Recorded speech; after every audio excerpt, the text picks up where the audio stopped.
मातीच्या गणपतीची मूर्ती नेमकी बनवतात तरी कशी हे मला बऱ्याच दिवसापासून जाणून घ्यायचं होतं. म्हणून आज आलीये मी मयूर स्टुडिओमध्ये. आता हे तू काय करतोयस? मी हा गणपतीचा बेस बनवतोय. बेस बनवणं ही सगळ्यात पहिली स्टेप असते.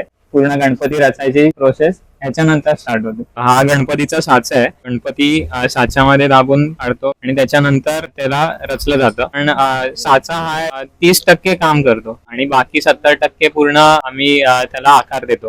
गणपती कसा हवे, त्यांचा हात कसे, पाय कसे, असे वेगवेगळ्या पोझिशन मध्ये त्यांना घडवतो. पूर्ण मातीपासून बनवता. किती वेळ लागतो बनवायला? 3 ते 4 दिवस लागतात. पुलिंग करूनच हे करतो की पहिला सुरुवात आम्ही गणपती असताना पूर्ण बॉडी स्ट्रक्चर याचा अनुभव घेतो. मग आपल्याला पायाचं हे करतो, मग पायाचं धोतरून हे करतो, नेसवतो. नंतर चेहऱ्याकडे येतो, चेहऱ्याकडे आलं की 4 हात हे करतो. नंतर शेवटला आमच्या असतात ते हाताचे पंजे, कारण की ते नाजूक असतात आणि लवकर सुकणारे असतात, म्हणून ते शेवटी आम्ही हे करतो. त्याने असे बरेच लहान मुलं वगैरे येतात ना, त्यांना पण आवड असते. मग आम्ही त्यांना चांगलं कलेचं महत्व वगैरे, बाप्पाचं आध्यात्मिक जो दृष्टिकोन आहे, मूर्त्या मातीच्याच का असाव्या, पण आम्ही त्यांना ज्ञान देत असतो.